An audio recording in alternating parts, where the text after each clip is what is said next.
Welcome to the second segment of this interview series with Dr. Maslar on the topic of DBT and bulimia. In this section, Dr. Maslar explores the application of distress tolerance, emotion regulation, and interpersonal effectiveness to eating disordered clients. In particular, Dr. Maslar explains a wide variety of DBT skills, including alternate rebellion, willingness, turning the mind, radical acceptance, burning bridges, self-soothing, urge surfing, opposite action, dear man, and self-validation, among others. In addition, Dr. Maslar identifies two important skills for the therapist: validation and radical genuineness. In discussing this kaleidoscope of skills, Dr. Maslar highlights some of the unique challenges and nuances when applying DBT specifically to eating disordered clients. I assume distress tolerance is a really important skill set for this population to learn. Mm-hmm.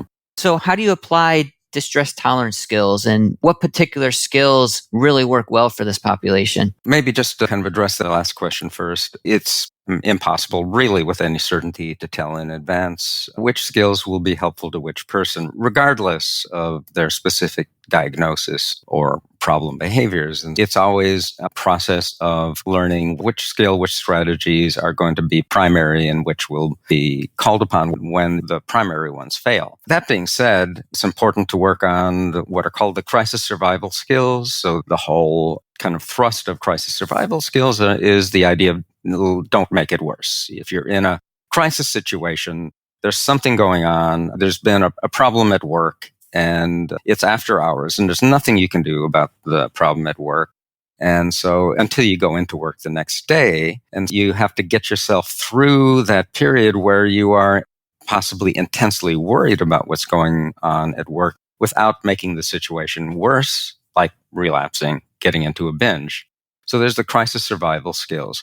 And there's an important skill here that people sometimes put this into the kind of mindfulness module in DBT. And I tend to think of this also as a distress tolerance skill, the skill of alternate rebellion. So when you notice, for example, urges to rebel, there's something happening within one's family. If you're do some work with teenagers, with college students, you're upset with your parents, you're upset with society, and you're wanting to rebel. And if you can identify that urge to rebel, the idea is to, instead of rebelling in ways that create problems for you, like having a binge or purging or engaging in compensatory behaviors, it's finding some way of rebelling that doesn't cause you problems. Get a tattoo, dye your hair, put on some loud, angry music, whatever it might take for you to address that urge to rebel in a way that isn't going to become a problem for you. So there's crisis survival skills, alternate rebellion. And then there's also, as we get into the acceptance skills in DBT, seeing binging, purging, restricting, and compensatory behaviors possibly as willfulness, so that then one can kind of work with willingness and turning the mind and beginning to work on radical acceptance rather than these ways of also rebelling against what's going on by binging, purging, etc. Part of this, and part of radical acceptance in working with eating disorders, as well as other behaviors like substance use, we can keep drawing analogies with that, is the idea of burning bridges as part of radical acceptance. So in my mind, making a commitment to close off my excuses for using. It was just too much today. It was an awful day. And this is the only thing that I can do to be able to feel better is to binge. So closing off in one's mind those bridges to using, and in a radical, deep way, committing to abstinence. So there's burning bridges, which is an additional part of the acceptance skills in distress tolerance. Finally, I should make a word or say a few words about the self-soothing skills, which are very important actually in helping people with eating disorders, but also have their own difficulties. And this is the case with any specific thing you might do as part of any of the crisis survival skills. There are certain activities that won't work for some people, will work for others. And so it's the same with self-soothe. I might use the sense of smell, the sense of taste as a way of soothing, But when I'm practicing distress tolerance, I may need to make sure that I am careful about what smells that I choose to use to self-soothe, what tastes I might use to self-soothe. So there's that caveat in particular about using those two senses in distress tolerance self-soothe skills. Those are some thoughts that I have about using distress tolerance. The self-soothing skills obviously are all about using one of the five senses to cope in the moment. So I can totally see how self-soothing through taste or self-soothing through smell would be particularly relevant to this population. Just to continue this parallel to substance abuse a little bit further, people with substance abuse issues obviously experience intense urges and cravings. I would assume that also applies to the eating disordered population. Are you using distress tolerance skills also to address urges, cravings in the moment, either for binging, purging, or other things? We absolutely do, and I'll often address that when we're talking about mindfulness, for example, practicing mindfulness of urges, or the whole idea of urge surfing in DBT, getting used to observing urges without acting on them. And you can start with when you're doing a seated meditation practice, a seated mindfulness practice, notice urges to shift in your chair and practice not acting on those urges, building that awareness of urges on the one hand, and along with the ability to not act on urges is really important. So that idea of urge surfing, it comes up. A while back, you actually mentioned another parallel between substance abuse and eating disorders. Addictive tendencies in general, what they have in common is this attempt to regulate emotions, but perhaps in a less than effective way. Emotion regulation is also going to be very important for this population. How do you apply DBT emotion regulation skills? Some of the differences here with eating disorder behaviors, and again, ultimately, this is not different than working with most any problem behavior in DBT, but getting across the notion that these behaviors function to regulate emotion, and that learning emotion regulation skills can be a substitute for binging, purging, restricting, compensatory behaviors, etc. So that using skills can help in the same way, can produce the same short-term effect. I can feel less bad. I can feel better if I practice these skills, but I won't have the longer-term consequences of later feeling shame. I relapsed. I binged. So emotion regulation skills can serve the same function in the moment. Maybe not as well, because a person may have been binging for years by the time they come into treatment. But getting the idea that these skills will work in the same way, even though at least in the beginning, they may not work for you as well, but they can work for you at least partially, and they can work better and better over time as time goes on. Using skills won't give you the long-term negative consequences that actually make your life worse. So there's identifying binging, purging, other eating disordered behaviors as behaviors that regulate emotion, and also making sure that people understand that eating disorder behaviors are actually not opposite action. Sometimes people will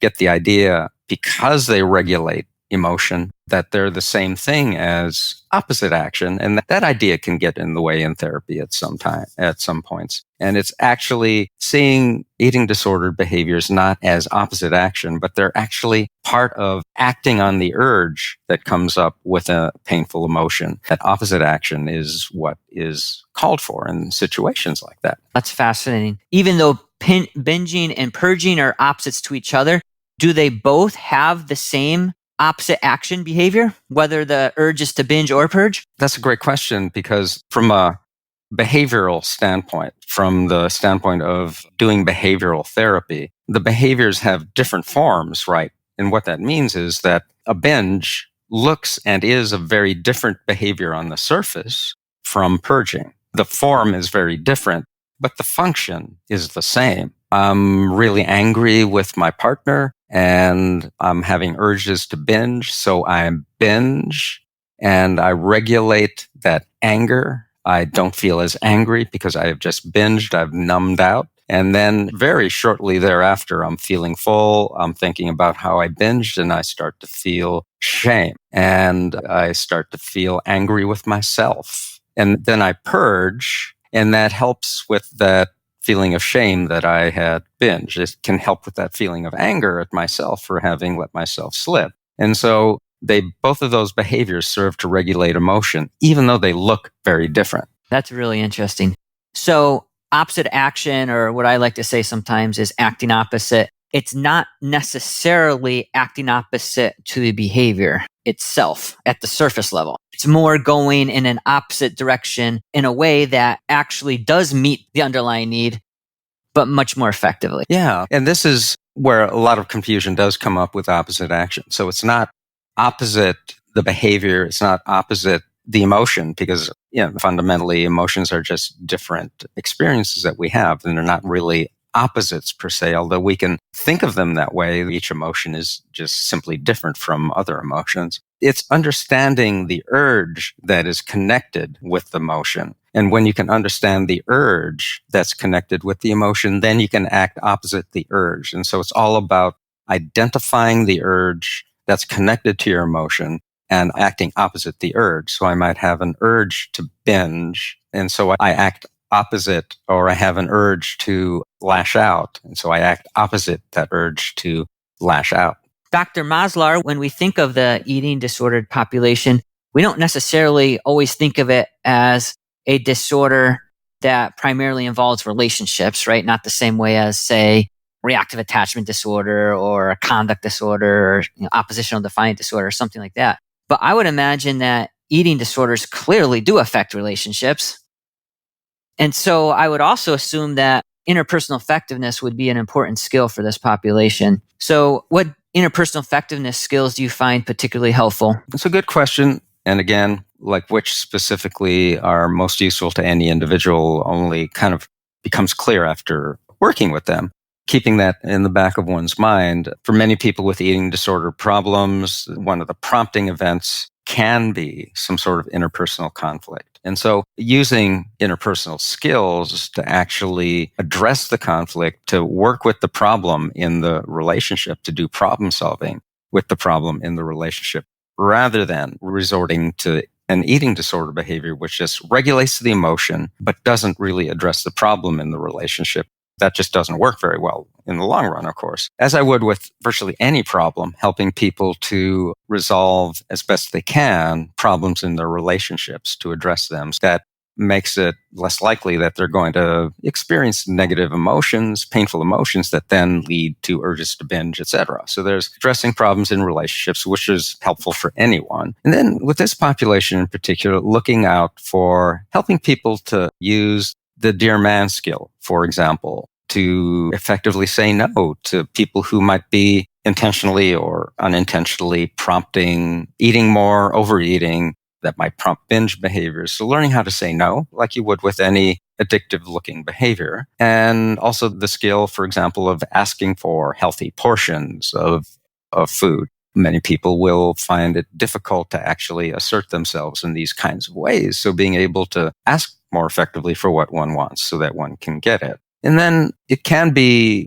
important in this population, as well as others, to find ways of expressing emotion accurately to people around them. Because there's a way that when we can do that, we can express ourselves emotionally in a way that's effective. That can help to regulate emotion as well. An important thing to do is the practice of dear man with the objective of the person who I'm talking to, with the objective of, for example, me talking to you, Kirby, of you asking you in effect, just listen to me and understand me. And that can be an important thing to do that can help to regulate emotion as well. You mentioned interpersonal conflict as a potential trigger for binging, purging, other related behaviors. But I would also imagine that the eating disorder itself can generate conflict in the relationship. Do you find that sometimes it's useful to teach clients interpersonal effectiveness skills to do damage control within the relationship? Yeah, certainly. That's also a good point, to be able to deal with other people in the aftermath of binging or purging behaviors. Quite often, these kinds of behaviors are done in private. They end up having effects on people's relationships. Being able to identify those problems and using interpersonal skills in particular to help address them is important. Another huge part of DBT obviously is this whole idea of validation, including this concept of radical genuineness. How do you apply validation when you're working with this population? Looking for opportunities as often as possible to validate person's experiences is useful. In particular, some of the idea within DBT is finding the kernel of truth in a person's thinking, their emotions, their behaviors, and identifying the truth in, so you had a fight with your partner and you got angry and you had urges to binge. And having those urges to binge makes perfect sense given everything that's happened to you. This is what's called finding validation in terms of past experiences or biological dysfunction. So noticing with that person that it makes perfect sense that you had urges. On the other hand, not being careful not to validate what is invalid. And it wasn't so great that you ended up acting on that urge to binge and you binged. And so being willing over and over again to find the kernel of truth in a person's behavior. Yeah, it makes sense you felt angry. It makes sense given your history that you had urges. Not so great that you binged. That willingness not to validate the invalid. And that's always a difficult path for the therapist to take, to be able to identify that kernel of truth without inadvertently validating the invalid. Of course, I wouldn't say, and it makes perfect sense that you ended up acting on that urge in a way that is true, but also it's not valid in terms of what your goals are. It ends up being a dialectic, but working with what's valid and what isn't valid in a person's behavior. I really like that distinction you just made, because a lot of times when I'm teaching validation as a brand new concept to people, they freak out because they think what I mean by that is I'm just going to encourage and reinforce inappropriate behaviors. And I really like your explanation that no, that's not what validation is about whatsoever. It's really about reflecting back their reality, normalizing their reality, and then if necessary, applying what Marshall Linehan calls radical genuineness as the highest form of validation. When we're just brutally real and call someone out, call a spade, that's also a part of validation.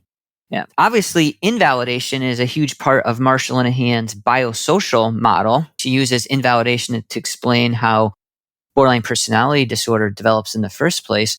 Do you see invalidation as part of the etiology of eating disorders as well? It certainly can be, Kirby. What we focus on quite a bit in standard DBT for borderline personality disorder is invalidation of one's emotional experience. No, you're not feeling this, you're feeling that, etc. And certainly not just that, but also invalidation of a person's thoughts, their behaviors over and over again. With eating disorders in particular, there might be invalidation of a person's internal experience of being hungry. There might be invalidation of a person's internal experience of being full. That's all you ate? No, you should eat some more. Or you're not hungry. You're just wanting sweets. You're not really hungry. These are communications that can complicate things for people and that can be part of that pathway to developing eating disorder behaviors. I can only imagine that once the eating disorder has developed, that probably triggers even more invalidation. Yes, from absolutely. People that don't understand the disorder. That's also keeping in mind that part of the function in the therapy of practicing, of using validation with a client is ultimately helping them learn to validate themselves. And of course, our folks who have eating disorders often engage in a lot of self-invalidation. And that makes things much more difficult for them as well. So helping them to learn how to self-validate. And again, validating what is valid rather than in validating what is invalid. I'm really glad you mentioned that point, because as you were talking, I actually had that same thought that over time, all of this external invalidation probably becomes internalized and it probably becomes self-invalidation. And that's probably how they are able to ignore basic cues from their bodies regarding hunger or satiation. I don't feel that way. So yeah, I agree that self-validation is extremely important in DBT because we're never going to get all of the external validation that we need to heal. Mm-hmm. So we have to learn to become our own self-validators. Yes, as well. There are 5 main points from this section. First, since both food and substances can be used as maladaptive forms of emotion regulation, DBT skills typically utilized for substance abuse, such as alternate rebellion, urge surfing, and burning bridges, can also be applied to eating disordered behaviors. Second, when applying self-soothing skills to eating disordered clients, it is important to utilize caution with taste, and smell, since these two senses are obviously so closely related to the eating process. Both senses can still be effective forms of distress tolerance, but they can also be triggering, so clinical judgment is required. Third, when applying opposite action to eating disordered clients, it would be easy to assume that binging and purging are already opposites from each other. However, both extremes are obviously unhealthy, non-dialectical behaviors. In addition, even though binging and purging seem like opposites on the surface, they both serve the same underlying function of attempting to regulate emotions. Therefore, regardless of which extreme your client is experiencing, it is important that opposite action focuses more on addressing the underlying maladaptive attempt at emotion regulation than on the actual surface behavior. Fourth, there's a vicious cycle between interpersonal conflict and bulimia. On one hand, interpersonal conflict tends to trigger eating disordered behavior. On the other hand, eating disordered behavior tends to elicit interpersonal conflict. In addition, as with chemically dependent individuals, it can be difficult for eating disordered clients to say no, be assertive, or set appropriate boundaries. Therefore, even though interpersonal effectiveness does not seem diagnostically related to eating disorders, it is nonetheless an important part of treatment. And fifth, there's also a vicious cycle between invalidation and bulimia. On one hand, chronic invalidation causes people to become less aware of physical body states, such as hunger or satiation. On the other hand, eating disordered behavior tends to elicit even more invalidation. And to complicate that cycle even further, eating disordered clients tend to self-invalidate as a learned behavior. Therefore, it is especially important for DBT therapists to provide appropriate validation, which also includes radical genuineness.